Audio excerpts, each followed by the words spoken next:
स्वपदरमणं प्रसीद गीत कीर्ति। ओम कृष्णं नारायणं ये करना था सारे खाना। तो जैसे हम किसी दूसरे स्थान पर घूमने जाते हैं वैसे ही धाम की यात्रा भी कराएंगे और उसका जो अभीष्ट फल है वो हमें प्राप्त नहीं होगा। ज्ञान और वैराग्य, सबसे पहले भक्ति की भावना हमारे अंदर पैदा होती है। जब भक्ति हमारी दृढ़ हो जाएगी तो हमें ज्ञान की प्राप्ति होगी और जब हमारा ज्ञान परिपक्व अवस्था में पहुंचता है तो फिर हमें क्या हो जाता है, वैराग्य हो जाता है। वास्तविक ज्ञान हमें तभी प्राप्त होता है जब हमारे अंदर वैराग्य की भावना उत्पन्न हो जाए। तो परमात्मा क्या हुए, सच्चिदानंद स्वरूप हुए। सच्चिदानंद रूपाए, दूसरा विश्व को उत्पत्ति आदि हेतवे। परमात्मा करते क्या हैं, विश्व की उत्पत्ति करते हैं, विश्व का पालन करते हैं और समय पड़ने पर उसका संहार करते हैं। परमात्मा की तीन शक्तियां प्रकट होती है, एक ब्रह्मा के रूप में, विष्णु के रूप में और शंकर के रूप में।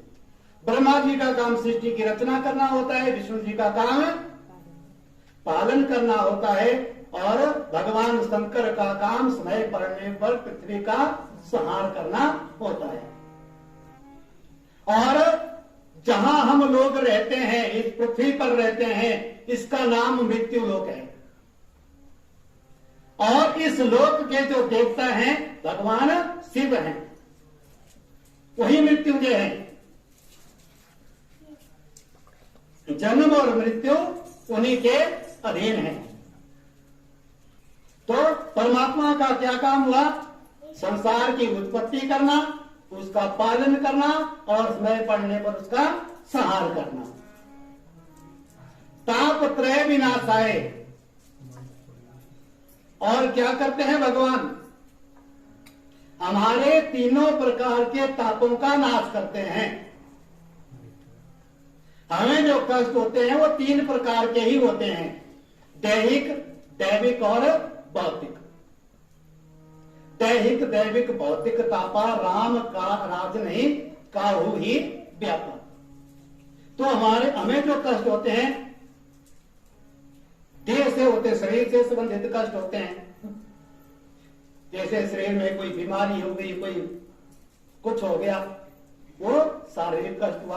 कुछ दैविक कष्ट होते हैं, जैसे अतिवृष्टि हो गई या सूखा पड़ गया, अकाल पड़ गया, महामारी फैल गई, ये सारे दैविक। और भौतिक, भौतिक और जैसे जल प्रदूषण हो गया, वायु प्रदूषण हो गया या कोई और प्रदूषण हो गया, ये सारे भौतिक हैं। इनके अलावा और कोई ताप नहीं है, कोई कष्ट नहीं है। तो परमात्मा इन तीनों प्रकार के तापों का नाश करते हैं।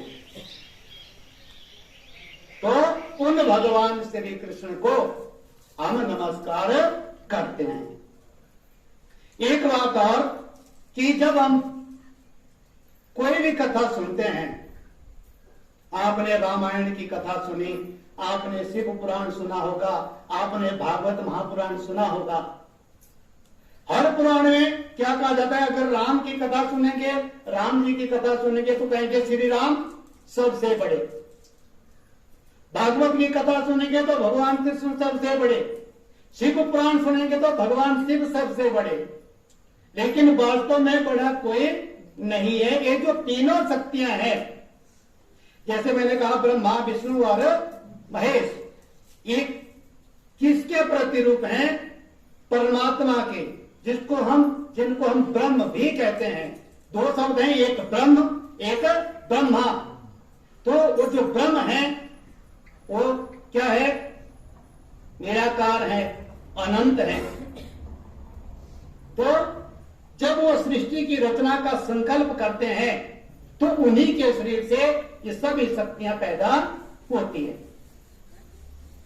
जितने भी देवता हैं, जितने भगवान विष्णु हो गए, भगवान कृष्ण हो गए, भगवान राम हो गए या कोई हो गए, सब उसी परमात्मा का ही स्वरूप है। भगवान तो छोड़ो, जितने आदमी हैं, जितने जीव हैं संसार में, वो सब परमात्मा का स्वरूप है। क्योंकि अब सबके अंदर उस परमात्मा की एक छोटी सी शक्ति बैठी हुई है, जो कि हमारे सारे क्रियाकलापों को संचालित करती है, तथा बेचने के लिए नहीं। और जब कोई बात भागवत की है, उस बात को पुष्ट करने के लिए कुछ उदाहरण इधर उधर से भी दिए जा सकते हैं। और इसके बाद भक्तों के लिए क्या बताया कि भक्तों को चाहिए कि अगर हो सके तो निराहार होकर के कथा सुने। नारद ने कहा महाराज अब तो हो चुकी कथा, एक टाइम खाना खा ले, एक टाइम भी कम पड़ता है, 2 टाइम खा ले, 3 टाइम खा ले, जितना खा ले, लेकिन उस खाने से कथा सुनने में बाधा नहीं आनी चाहिए। ऐसा नहीं कि भूख कम थी, ज्यादा खा लिया और आते ही ऐसा। और जो घर के लोग हैं उनको चाहिए कि सब कथा सुनने आए। एक तो ये है, नहीं आ सकते तो घर में जो आना चाहते हैं उनको तो कथा में भेज दें। और जो लोग स्वयं नहीं आ सकते किसी कारण से, उनको चाहिए कि जो कथा सुन के जाते हैं उनका दर्शन कर लें, तो भी उन्हें पुण्य का फल मिलेगा।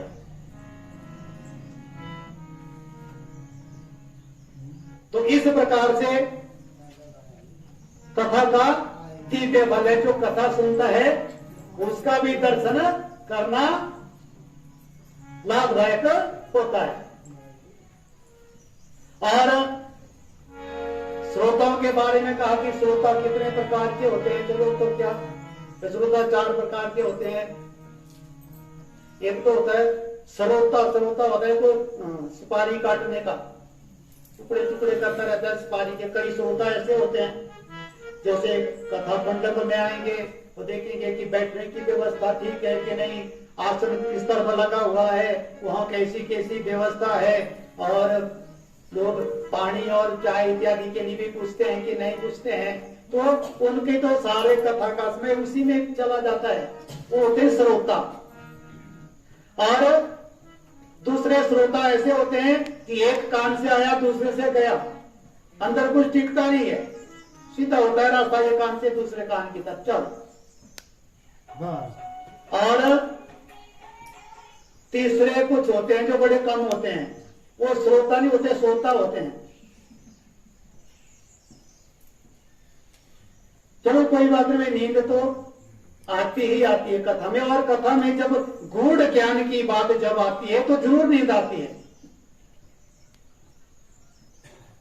और कुछ बहुत कम श्रोता ऐसे होते हैं जो कथा में आई हुई बातों का अपने हृदय में मनन करते हैं, विचार करते हैं और उनको अपनाने की कोशिश करते हैं। तो ये तो हो गए श्रोताओं के लिए। जब मैंने कहा कि गूढ़ ज्ञान की बात जब आती है तो नींद आती है। हम और आप तो आदमी हैं, लेकिन जब भगवान शिव ने माता पार्वती को कथा सुनाई तो 10वें स्कंद में जब पहुंचे तो पार्वती को नींद आ गई। तो हमें आ जाए तो कोई बड़ी बात नहीं है, लेकिन कथा में सोने का भी फायदा है। मैंने पहले आपको बताया था कि 3 बातें सुनी थी, आओ जी, बैठो जी, जाओ जी, तो उससे भी फायदा हुआ आदमी को। एक सेठ था, वो आया था, हमें बड़ा आदमी आया, आते उसकी आदर खातर ज्यादा हुई, बिठाया, पानी पुनी पिलाया उसको और बैठ जाते बैठा। आते ही सब आओ जी, बैठ गया। बैठने के लिए किसने कहा, वो बैठो जी। फिर नींद आ गई तो बड़े आदमी को जगाए कौन? जगाने के लिए एक आदमी ठहरा हुआ था बेचारा, बाकी तो चले गए सब। वो भी इसलिए ठहरा हुआ था क्योंकि उसकी दरी पर बैठा हुआ था, वो उसने दरी ले जानी थी। फिर उसने कब जगाया के लिए, हो गई कथा, जागो। तो तब वो जागा और फिर घर गया। रात अपनी पत्नी से बताया। पत्नी ने पूछा भी क्या क्या सुना कथा में। उसने कहा भी 3 बातें सुनी मैंने तो आओ जी, बैठो जी, जाओ जी। बोले चलो ये काफी है। बोले ये तुम्हारे लिए गुरु मंत्र है तीनों, आओ जी, बैठो जी, जाओ जी। क्योंकि ये तुमने 3 मंत्र या 3 बातें कहां सुनी जा करके कथा मंडप में, तो ये तुम्हारे लिए मंत्र हो गए, गुरु मंत्र। शाम को सोया, चोर घुस आया रात को। जैसे ही चोर आया वो तो ऐसे अभ्यास करा था कि गुरु मंत्र रहते, चलो भाई इनका अभ्यास करते रहते। पहला मंत्र बोल दिया, जैसे वो आया, आओ जी। चोर रुक गया, भी उसने देख लिया।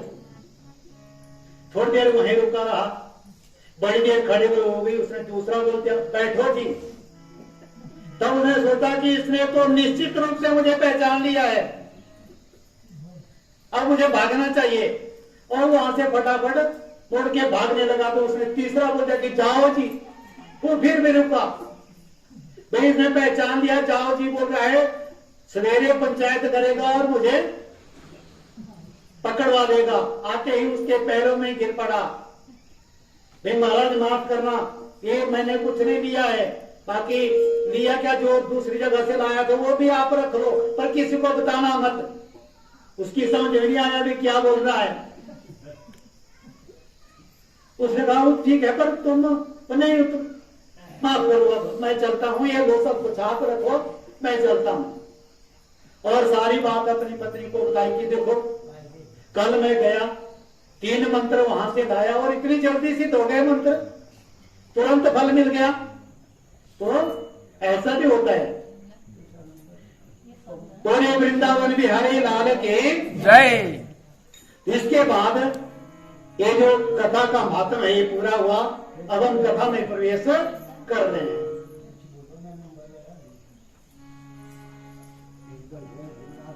तो नैमिषारण्य में सनकादि मुनि बैठे हुए कथा सुन रहे हैं। अपने कुछ शिष्यों को बुलाया और उनको 1-2 श्लोक, जो सबसे अच्छे श्लोक श्रीमद् भागवत के हैं, वो उनको सुनाए। क्योंकि उन शिष्यों ने व्यास जी को सूचना दी कि महाराज जंगल में एक तपस्वी है। हम गए वहां, हमने उसके कान में तिनका डाला, उसकी नाक में उंगली डाली, उसकी आंखें ऐसे खोल के देखी, लेकिन उसकी समाधि नहीं टूटी। वो तो पूरा परमहंस है। तो व्यास जी समझ गए, हो ना हो ये मेरा बेटा सुखदेव ही होगा। तो उन्होंने 2 श्लोक रटाए उनको और कहा कि जाकर के ये श्लोक सुनाओ उसको। क्या श्लोक? परहा पीडम नटवर बपू कर्ण्यो कर्णिकारम बिभ्रदवास कनक कपितम वैजंती च मालां रंधान वेणु करधर सुधा पुर्यन गोप वृंदे वृंदा अरण्य स्वपद रमणम प्रसिद्धि कीर्ति। भगवान कृष्ण की सुंदर झांकी का वर्णन इसमें है। बरहा पीडम नटवर बपू, बरहा पीडम जिन्होंने अपने सिर पर मोर का मुक्त धारण किया हुआ है, नटवर बपू जो कि नटखट हैं, और नटवर बपू जो सब नायक हैं अपनी टोली के, कर्णो कर्णिकारम और जिनके कानों के ऊपर सुंदर कनेर के फूल लगे हुए हैं, क्योंकि भगवान कृष्ण का श्रृंगार वाले कनेर के फूलों से करते थे। और शाम के समय और उस शिष्य ने जाकर के वो आधा श्लोक मैंने वहां सुनाया। बड़ा पेडम नटवर बपू कर्णो कर्णिकारम विप्रदवा। सुखदेव की समाधि, सुखदेव ने कहा आगे सुनाओ। उन्होंने आगे सुना दिया विवृद्धवास वैजंती चमालम रंध्रान वेणु अर्धरसुध्या पूर्यन गोप वृंदे वृंदा अरण्य स्वपद रमणम प्रसिद्ध गीत कीर्ति। फिर सुखदेव फिर बोलते और सुनाओ। तो शिष्य ने कहा कि महाराज बस इतना ही आता है, अगर आपको और चाहिए और सुनने हैं तो हमारे गुरु जी के पास ऐसे 18,000 श्लोक हैं, उनके पास चलिए। तो इस प्रकार शिष्यों के साथ सुखदेव मुनि व्यास जी के पास आते हैं और व्यास जी विधिवत रूप से उनको श्रीमद् भागवत का ज्ञान देते हैं और उनको कौपीन भी पहनाते हैं। क्यों? तब तक सुखदेव ने कुछ नहीं पहना था, वो बिल्कुल दिगंबर अवस्था में रहते थे और जब कहीं से जाते थे तो बच्चे उनके पीछे घूमते हुए शोर मचाते हुए जाते थे। कभी उनको पत्थर फेंकते थे, कोई पत्ते फेंकते थे, कुछ करता था। क्या बोलते थे कि जैसे चलते हुए नंगा बाबा आया, नंगा बाबा आया। और इस प्रकार से सुखदेव जी को श्रीमद् भागवत की दीक्षा व्यास जी ने दी और बाद में जब राजा परीक्षित को समीक मुनि का शाप लगा तो सुखदेव जी ने वो भागवत की यह कथा परीक्षित को सुनाई। लेकिन इससे पहले तो अभी परीक्षित का ही जन्म नहीं हुआ है। तो हुआ ऐसा कि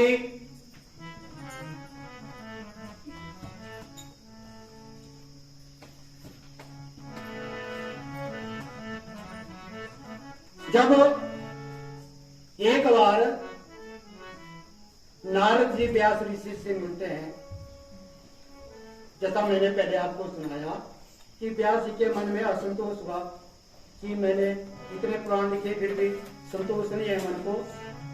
तो नारद जी अपनी कथा सुनाते हैं कि देखो व्यास जी, आपके ऊपर तो भगवान की कृपा है, लेकिन मेरे ऊपर भी कृपा है। कैसे कि देखो, पूर्व जन्म में मैं एक दासी का पुत्र था, मेरी माँ नौकरानी थी और वह आश्रम में साधुओं की सेवा करती थी। एक बार क्या हुआ कि चतुर्मास्य के दौरान कुछ साधु सत्संग करने के लिए आश्रम में आए, तो मैंने उनकी खूब सेवा की। अपनी माँ के साथ में उनकी सेवा करता था और सेवा करने के बाद जो भोजन बच जाता था वो ऋषि लोग मुझे दे देते थे और उससे मेरा गुजारा हो जाता था। तो मेरे मन में ऐसी भावना पैदा हुई कि मुझे इन ऋषियों के साथ चले जाना चाहिए और सत्संग में लग जाना चाहिए। जब 4 महीने के बाद ऋषि जाने लगे तो मैंने उनसे अपनी भावना व्यक्त की कि मैं आपके साथ जाना चाहता हूं, आप मुझे साथ ले जाइए और बद्रीनाथ आश्रम के आसपास कहीं भी छोड़ देना, मैं वहां बैठ करके भगवान का भजन करूंगा, भगवान की तपस्या करूंगा। लेकिन ऋषियों ने कहा कि नारद, तुम अभी नहीं चल सकते, क्योंकि अभी तुम्हारी माँ को तुम्हारी जरूरत है। तुम्हारी माँ अकेली कैसे रहेगी? माँ की सेवा करो और बाद में तपस्या की सोचना। तो नारद जी कहते हैं, इस प्रकार मैं अपनी माँ की सेवा में लग गया और ऐसा हुआ दैव योग से कि एक दिन मेरी माँ जब दूध दुहने गई थी तो उसे सांप ने काट दिया। सांप के काटने से मेरी माँ की मृत्यु हो गई और माँ की मृत्यु हुई तो मेरे मन में 2 भाव थे, एक तो माता की मृत्यु का दुख और दूसरा जिम्मेदारी से छुटकारे की खुशी। मिश्रित सी भावना हुई। जबकि भाई ऐसा होना नहीं चाहिए।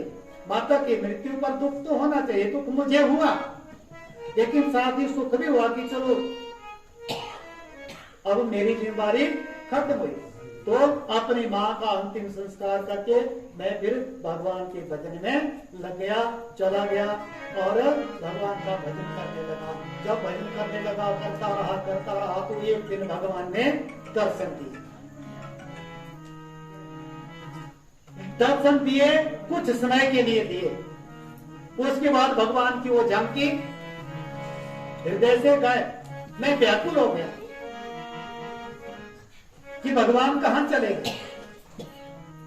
तो मुझे व्याकुल देख करके भगवान आकाशवाणी हुई। आकाशवाणी ने कहा कि देखो नारद, मैंने जो तुम्हें दर्शन दिए हैं वो सिर्फ एक झांकी है। अभी तुम परिपक्व नहीं हुए हो, तुम्हारी भक्ति परिपक्व नहीं हुई है। तुम भक्ति के मार्ग पर लगे रहो और एक दिन अवश्य आएगा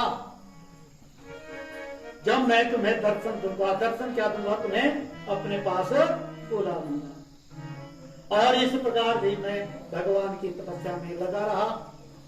और जब भगवान की तपस्या करते करते एक दिन क्या हुआ, प्रलय का समय आ गया। जब प्रलय हुई तो सारी सृष्टि भगवान में समाने लगी।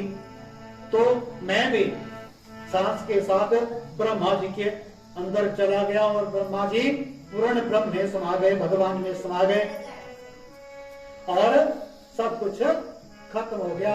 लेकिन मैं उनके सांस के साथ उनके शरीर में रहा। और भगवान ने जब फिर सृष्टि की रचना की तो मैं ब्रह्मा जी के स्थान से बाहर आया और उनका मानस पुत्र बना। तो जब भगवान ने मेरे ऊपर इतनी कृपा की है तो वे तुम्हारे ऊपर भी कृपा करेंगे, तुम्हें भी आशीर्वाद देंगे। तो तुम श्रीमद् भागवत की रचना करो। और इस प्रकार से रचना की। रचना करने के बाद भागवत जी सुखदेव जी का जन्म हुआ। सुखदेव जी को उसकी दीक्षा दी। और उसके बाद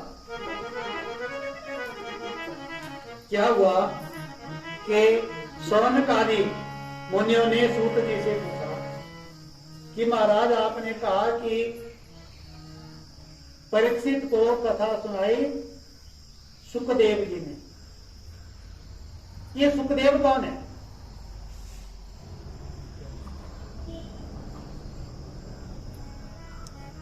और सुखदेव जी, ये परीक्षित कौन है?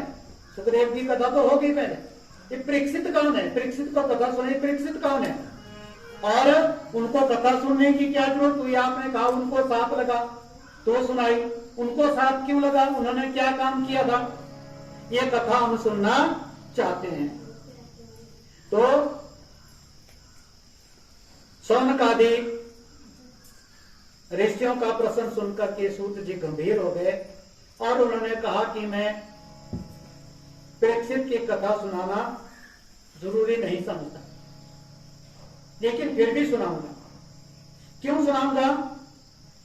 क्योंकि परीक्षित की कथा से ही श्रीमद् भागवत की दिव्य कथा का उदय होता है। इसलिए मैं उनकी कथा आपको सुनाऊंगा।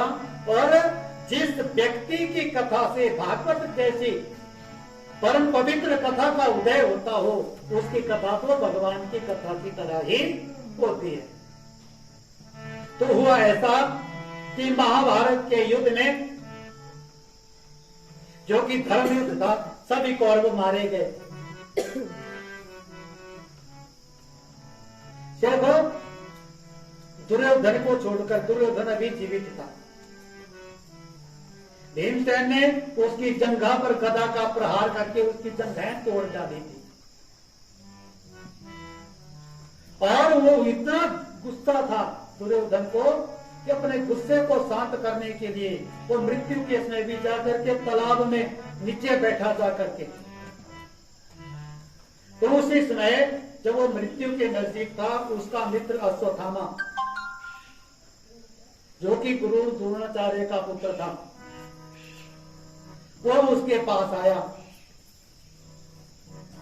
कि देखो दुर्योधन, मैं तुम्हारा मित्र हूं और मैंने तुम्हारा जो अच्छा समय था वो देखा है। तुम्हारा क्या रोग होता था, क्या शान होती थी, वो सब कुछ मैंने देखा है। और आज ये दुर्गति भी तुम्हारी मैं देख रहा हूं, लेकिन तुम्हारा मित्र हूं। तुम कहो मैं क्या करूं तुम्हारे लिए जिससे तुम्हारे मन को इस अंतिम समय में शांति मिले। तो थामा, मेरे सारे भाई मारे गए जो कि 100 थे, लेकिन दूसरे तो पांडव 5 थे, वो 5 के 5 हैं अभी तक, और मेरा भाई एक भी नहीं रहा। तो तुम मेरे लिए क्या कर सकते हो? अश्वत्थामा ने कहा कि तुम कहो तो मैं 5 पांडवों का सिर काट के तुम्हारे लिए ले आता हूं यहां। तो तुम ऐसा कर सकते हो? बिल्कुल कर सकता हूं। बोला ऐसा करो तो मेरे मन को थोड़ी शांति मिल जाएगी। अंतिम समय में भी बैर की भावना नहीं छोड़ रहा है। अश्वत्थामा गया रात को पांडवों के शिविर में। भगवान कृष्ण तो सर्वज्ञ थे, सब कुछ जानते थे। जिस शिविर में पांडव सोते थे, भगवान ने कहा कि देखो युधिष्ठिर, आज यहां नहीं किसी दूसरी जगह सोते हैं, या चलो बाहर घूमने चलते हैं। 5 को अपने साथ ले गए। पांडव जब चले गए, उनके 5 के जो बिस्तर लगे हुए थे, उन बिस्तरों पर आकर के उनके जो 5 बेटे थे वो लेट गए। भगवान पांडवों को साथ ले गए। पीछे से अश्वत्थामा रात के अंधेरे में आया और उन सोए हुए बच्चों को पांडव समझ करके तलवार से सबके सिर काट दिए और सबके मुंडों को अपने हाथ में लेकर के दुर्योधन के पास चला गया कि देखो मित्र, मैं 5 पांडवों के सिर काट करके ले आया हूं। और वहां दुर्योधन भी हैरान है कि जिन पांडवों को हम नहीं मार सके, अश्वत्थामा ने उनको मार डाला, ये हो नहीं सकता। उसने कहा अश्वत्थामा, अगर तुम 5 पांडवों के सिर काट करके ले आए हो तो जो भीम की जो खोपड़ी है उसको मेरे पास दो। दुर्योधन के हाथ तो ठीक थे, तो जंग है टूटी हुई थी इधर से। तो उसने वो जो अश्वत्थामा ने सिर दिया कि ये भीम का सिर है, दुर्योधन ने उसको अपने हाथों से ऐसे दबाया जोर से और वो सिर पिच कर कर दिया। तुझे तो नरक में भी जगह नहीं मिलेगी, क्या कर डाला तुमने। और इसी दुख में दुर्योधन ने अपने प्राण त्याग दिए। वहां पांडवों के शिविर में जब सुबह हुई, सवेरे द्रौपदी अपने बच्चों को जगाने के लिए गई तो क्या देखती है, 5 के सिर धड़ वहां पड़े हुए हैं, सिर है ही नहीं। ताड़े मार करके रोने लगी। सभी पांडव वहां इकट्ठे हुए। भगवान कृष्ण भी वहां आए और फिर पता लगाने की कोशिश की कि कौन हो सकता है जिसने बालकों का वध किया होगा। उस आतिताई को, उस हत्यारे को ढूंढने के लिए निकले। अर्जुन ने प्रतिज्ञा की कि मैं उसका सिर काट करके द्रौपदी को कहा तुम्हारे सामने जब तक नहीं डालूंगा मैं उनसे नहीं बैठूंगा। जब वो खोजने के लिए जा रहे थे हत्यारे को तो सामने अश्वत्थामा दिखा। अब जिसने पाप किया हो वो डरता है। अश्वत्थामा ने पांडवों को आते हुए देखा तो उसने सोचा कि इन्होंने मुझे पहचान लिया है कि मैंने ही बालकों का वध किया है और मुझे मारने आ रहे हैं। उसने वहां से भागना शुरू कर दिया। पांडव उसके पीछे भागे और जब अश्वत्थामा भागता गया, भागते भागते थक गया तो अपने बचाव के लिए उसने क्या किया, उसने ब्रह्मास्त्र चला दिया अर्जुन का। अर्जुन ने भगवान श्री कृष्ण से पूछा कि भगवान अब क्या करूं? इसने तो ब्रह्मास्त्र चला दिया। तो भगवान क्या कहते हैं कि अर्जुन, कांटे को कांटे से निकाला जाता है, जहर को जहर से मारा जाता है। तो तुम भी ब्रह्मास्त्र का संधान करना जानते हो, तुम भी ब्रह्मास्त्र चलाओ। और अर्जुन ने भी ब्रह्मास्त्र चलाया। इधर से अश्वत्थामा ने चलाया, इधर से अर्जुन ने चलाया, और वो दोनों ब्रह्मास्त्र अगर आपस में टकरा जाते तो प्रलय हो जाती। लेकिन भगवान कृष्ण दोनों ब्रह्मास्त्रों के बीच में आए और दोनों को शांत किया। पांडवों ने जाकर के अश्वत्थामा को पकड़ा और उसे घसीटते हुए द्रौपदी के पास ले गए। द्रौपदी, ये तुम्हारे बेटों का हत्यारा है, बोलो इसको क्या सजा देनी है? द्रौपदी ने देखा कि ये तो अश्वत्थामा है। तो द्रौपदी क्या कहती है कि हे अर्जुन, देखो ये तुम्हारे गुरु का पुत्र है और ऊपर से ब्राह्मण है। ब्राह्मण का वध किसी भी स्थिति में उचित नहीं है, इसलिए इसको क्षमा कर। कितना बड़ा दिल उस मां का रहा होगा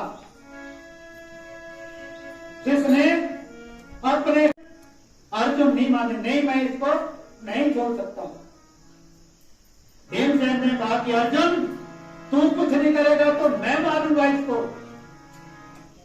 लेकिन ये बचने वाला नहीं है। अंत में युधिष्ठिर ने भगवान श्री कृष्ण से पूछा कि हे मधुसूदन, आप बताइए क्या किया जाना चाहिए? तो भगवान ने क्या व्यवस्था दी कि देखो, ये आपकी ताई है। आतताई होते हैं महापापी। जैसे कोई किसी को जला करके मार डाले, किसी के अनाज को कोई जला देता हो, किसी की आजीविका कोई छीन लेता हो, ये महापाप कह गए हैं। तो ये महापापी है, आतताई है, इसको माफ नहीं करना चाहिए। लेकिन ये तुम्हारे गुरु का पुत्र है, ऊपर से ब्राह्मण है,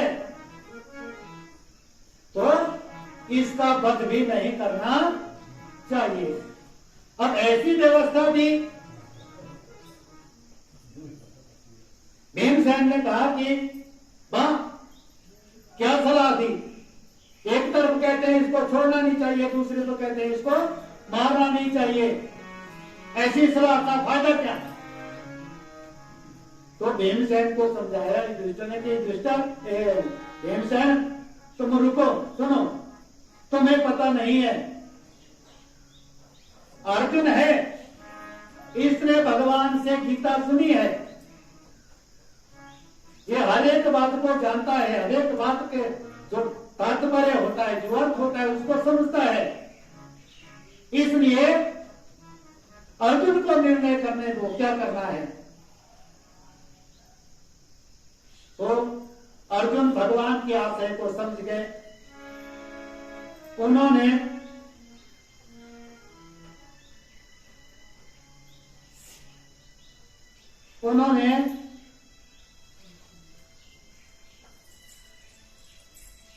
क्या किया? अश्वत्थामा को पकड़ा, उसका सिर मुंडवाया। अश्वत्थामा के माथे पर एक मणि थी, जिसके कारण उसके मुंह पर बड़ा तेज रहता था।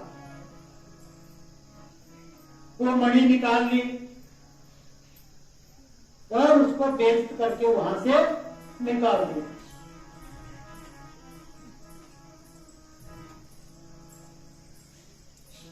और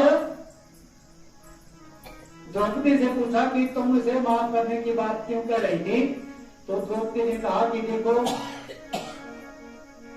मेरे 5 पुत्रों का वध इसने किया, लेकिन इसका वध करने से मेरे 5 पुत्र वापस आने वाले नहीं थे और मेरे तो 5 पति हैं, आपका सहारा है मुझे। लेकिन अश्वत्थामा की मां जो आपकी गुरु पत्नी है, द्रोणाचार्य की पत्नी है, जिन्होंने आपको धनुर्विद्या सिखाई थी, उसका सहारा तो एकमात्र अश्वत्थामा ही है क्योंकि वह महाभारत के युद्ध में अपने पति को खो चुकी है। तो मैं नहीं चाहती कि जितना दुख मुझे हुआ है, जो दुख मुझे हुआ है, वही दुख आपकी गुरु माता को भी भोगना पड़े। इसलिए मैंने इसे माफ करने की बात कही और इस प्रकार से अश्वत्थामा का मान मर्दन करके उसको पांडवों ने छोड़ दिया। अब महाभारत का युद्ध समाप्त हो गया। सभी जो लोग युद्ध करने के लिए आए थे वो अपने अपने राज्यों को, अपने अपने स्थानों को, अपने अपने घरों को लौटने लगे और इस प्रकार से भगवान श्री कृष्ण ने भी देखा कि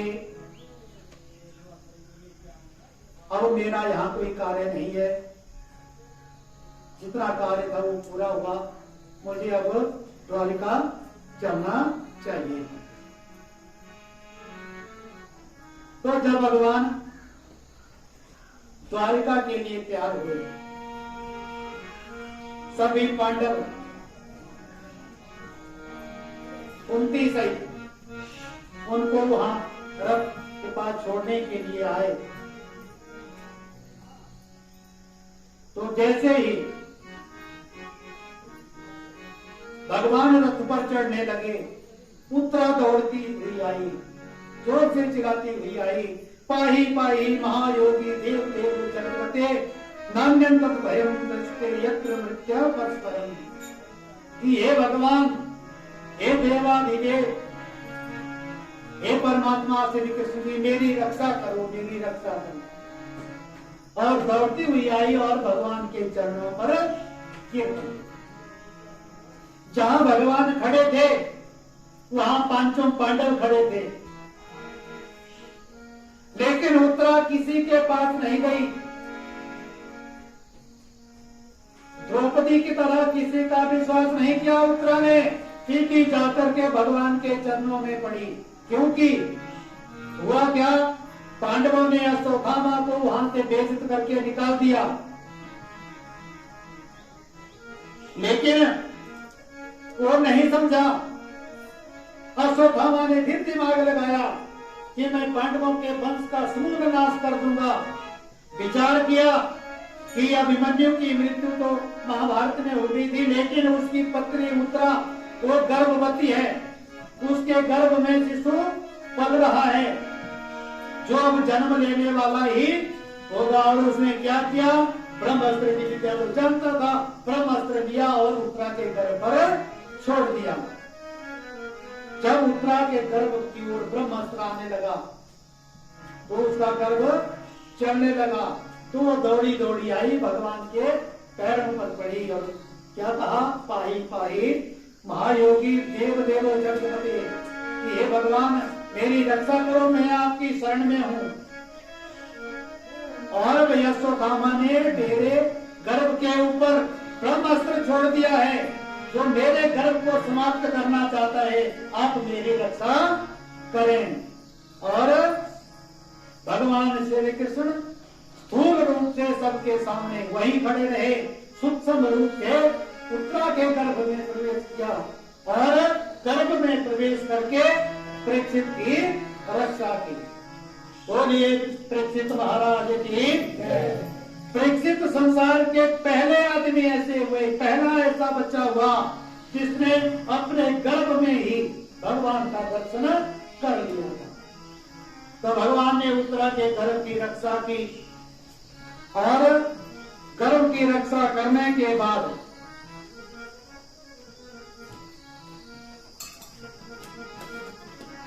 भगवान फिर जब ब्रह्मास्त्र को शांत किया, भगवान फिर द्वारिका जाने लगे, तो जाती बार कुंती ने उनका वंदन किया, उनकी पूजा की और उनको क्या कहा कि हे कृष्ण, आप साक्षात भगवान हैं। और जब ऐसा कहा कुंती ने, भगवान कहा श्री कृष्ण को, तो श्री कृष्ण कहने लगे देखो देखो भैया युधिष्ठिर, आज मुझे भगवान बना दिया गया, आपकी मां मुझे भगवान कह रही है, तो चलो मैं भगवान हूं, मान लो मैं भगवान हूं, लेकिन अगर भगवान हूं तो भगवान से वरदान मांगना चाहिए, तुम मान लो जो वरदान मांगना हो। क्या कहते थे भगवान कृष्ण कुंती को? अपनी बुआ कहते थे, बुआ अगर मैं भगवान हूं, अगर भांजा आपका भगवान है तो मांग लो कुछ, क्या मांगना है। तो कुंती क्या मांगती है कि हे कृष्ण, यदि मैं आपसे कुछ नहीं चाहती, लेकिन फिर भी आप अगर कुछ देना ही चाहते हो तो आप मुझे कष्ट दें, दुख दें, विपत्ति दें। भगवान को हैरानी हुई कि कुंती तुम क्या कह रही हो, हुआ क्या बोलती हो, क्या मांगती हो, दुख से तुम्हारा पेट अभी तक नहीं भरा। कुंती एक ऐसी महिला थी जिसको जन्म भर सुख हुआ ही नहीं, जिसने सुख देखा ही नहीं। कुंती का जन्म मथुरा में हुआ और किसके घर हुआ? सूरसेन के घर हुआ। सूरसेन के मित्र थे कुंती भोज। तो जन्म लेते ही किसको दे दिया? कुंती भोज को दे दिया, कुंती को, क्योंकि उनके कोई संतान नहीं थी। और कुंती भोज के मांगने पर सूरसेन ने कुंती दे दी और उसका नाम रख दिया पृथा। बचपन में कोई सुख नहीं मिला, बड़ी हुई, शादी हो गई, तो शादी ऐसे आदमी से हुई जो पांडु रोग का मरीज था और जिसको अभिशाप था कि वो स्त्री से सहवास नहीं कर सकता, स्त्री के पास जाएगा तो उसका सिर फट जाएगा। और उसकी दो पत्नियां थी पांडु की, एक कुंती हुई, दूसरी माद्री। और ये तो अच्छा हुआ कि ऋषि दुर्वासा ने कुछ मंत्र दिए थे कुंती को और उन मंत्रों के प्रभाव से उसकी संतानें हो गई। पहले कुंती के धर्म से युधिष्ठिर हुए, पवन देव से भीमसेन हुए और इंद्र से अर्जुन हुए। उसके बाद वही मंत्र माद्री के लिए भी प्रयोग किया उसने और माद्री को अश्विनी कुमारों का मंत्र दे करके नकुल और सहदेव नाम के दो बेटे पैदा हुए। ये सभी देवताओं के अंश थे। जवानी में भी कुंती को कोई सुख नहीं मिला। एक दिन माद्री कहीं बगीचे में पांडु के साथ घूम रही थी, तो पांडु उस पर आसक्त हो गया, उसका मन बस में नहीं रहा। जैसे ही वो माद्री की ओर बढ़ा, उसका सिर फट गया और उसकी मृत्यु हो गई। अब माद्री के कारण पांडु की मृत्यु हुई थी, तो माद्री तो पांडु के साथ सती हो गई। पांचों बालकों का भार फिर कुंती के सिर पर। बचपन में सुख नहीं, जवानी में सुख नहीं, और उसके बाद कौरवों ने पांडवों के साथ क्या क्या किया वो तो सब आप जानते ही। मतलब कहने का ये कि कुंती को पूरे जीवन भर कोई सुख नहीं मिला, लेकिन अंत में जब भगवान उससे वरदान मांगने को कहते हैं तो क्या मांगती है कुंती कि मुझे दुख दो, ऐसा वरदान दो कि मेरे जीवन से दुखों का अंत ही ना हो। और क्या कहती है कुंती कि दुख वो नहीं है जब हमारे पास किसी चीज का अभाव हो, हमें कोई कष्ट हो, वो दुख नहीं है। और जैसे रामायण में विभीषण जी कहते हैं कि विपत्ति क्या है, दुख क्या है, कहा हनुमंत विपत्ति प्रभु सोई, जब तब सुमिरन भजन न होई। सबसे बड़ा दुख हुआ है जब किसी ढंग में हो, हर स्थिति में भगवान का सुमिरन हमारे हृदय में बना रहना चाहिए, तभी जो है हमारा कल्याण होने वाला है। बोलिए वृंदावन बिहारी लाल की जय। जिस देश में रहो, जिस देश में रहो, परदेश में रहो, राधा रमण राधा रमण राधा रमण रहो। जिस देश में रहो, जिस देश में रहो, परदेश में रहो, राधा रमण राधा रमण राधा रमण कहो, राधा रमण राधा राधा जिस रंग में खंड में रहो, राधा रमण राधा रमण राधा रमण कहो, राधा रमण राधा रमण राधा रमण कहो। जिस देश में रहो, जिस देश में रहो, परदेश में रहो, राधा रमण राधा रमण राधा रमण कहो, राधा रमण राधा राधा रमण कहो।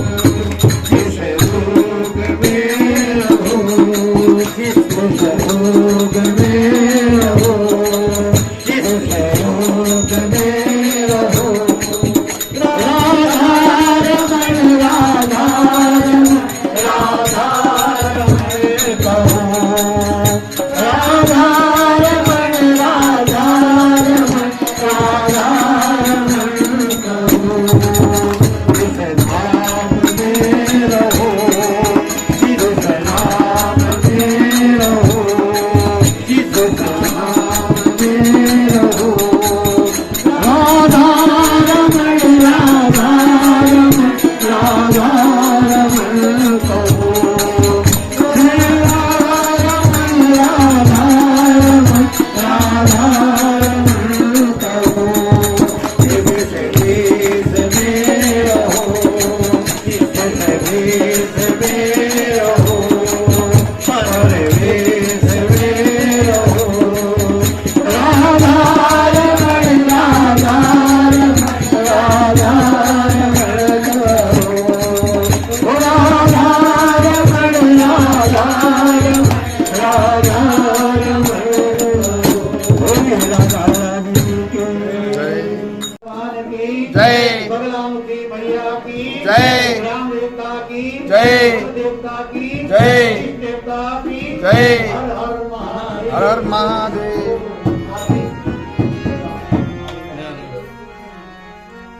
तो यह करते हैं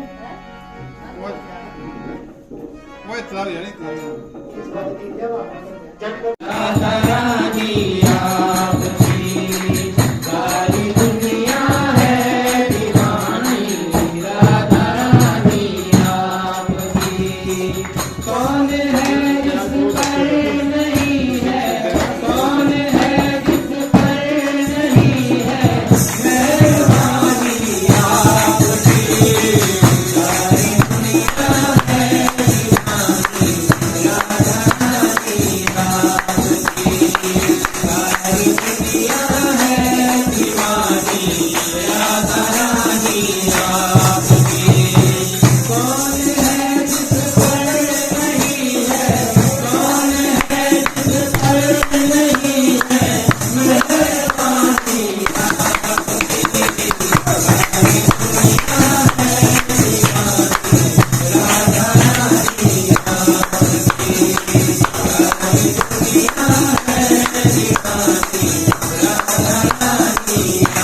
सबू जी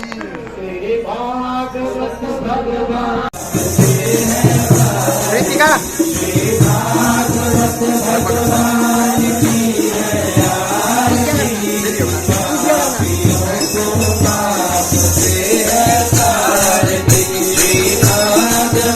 भगवान की है आरती, पापियों को पाप से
पाप से है तारती। श्री भागवत भगवान की है आरती।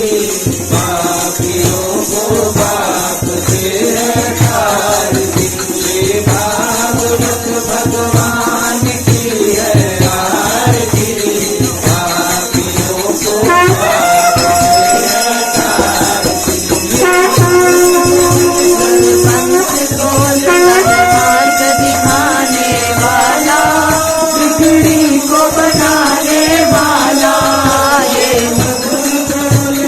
संग तोल मार्ग दिखाने वाला, बिगड़ी को बनाने वाला।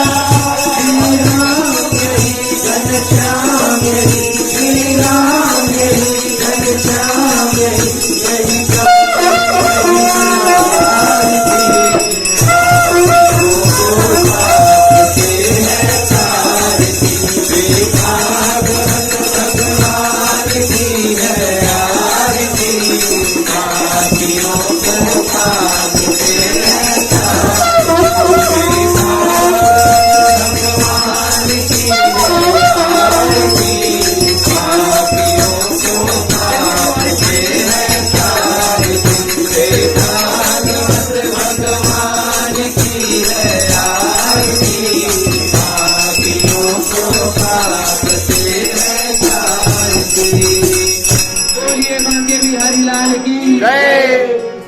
सभी भक्तजनों की जय। आरती को दे का चमक रहे आने, रपन में थारे बनवाने। कमर की अलग कस्तूरी झलक, चंद्र की झलक, ललित छवि श्यामा प्यारी के। गिरधर कृष्ण मुरारी के, आरती कुंज बिहारी के। गिरधर कृष्ण मुरारी के, कनकमय मोर मुकुट बिलसे, देवता दर्शन को तरे। बरसे संग मधुर संग, कवालिन संग, अतुल रति दुर्ग कुमारी के। गिरधर कृष्ण मुरारी के, आरती कुंज बिहारी के। गिरधर कृष्ण मुरारी के, आरती कुंज बिहारी के। गिरधर कृष्ण मुरारी के, जहाँ ते प्रकट भई गंगा, कलुष कलिकारिणी श्री गंगा।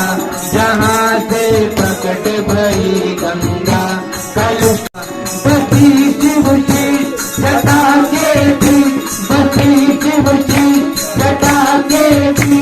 हरे अदिति करण बनवारी के। गिरधर कृष्ण मुरारी के, आरती कुंज बिहारी के। गिरधर कृष्ण मुरारी के, आरती कुंज बिहारी के। गिरधर कृष्ण मुरारी के, चमकती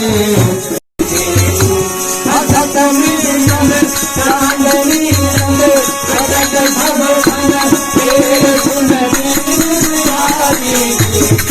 गिरधर कृष्ण मुरारी के, आरती कुंज बिहारी के। गिरधर कृष्ण मुरारी के, आरती कुंज बिहारी के। गिरधर कृष्ण मुरारी के, आरती कुंज बिहारी के। गिरधर कृष्ण मुरारी के। बोले वृंदावन बिहारी लाल की जय। बोले माता पिता तुम्हें भगवान भोग बसा तुम्हें विद्या अंदर ले जा। सर्वम मंगले अच्युतम केशवम राम नारायणम कृष्ण दामोदरम वासुदेवम गिरिधरम माधवम गोपिका जानकी नारायण। हाँ। माता की जय हो, भारत माता की जय हो, हर हर महादेव। अब करा आरती। परिक्रमा करतो आपण ज्ञानी कानी च पापानि जन्मांतरितानि च तानि तानि विरसन्ति सर्वाणि प्रश्नायां पदे पदे। वो चढ़ाई दो आगे, शेष ले लो।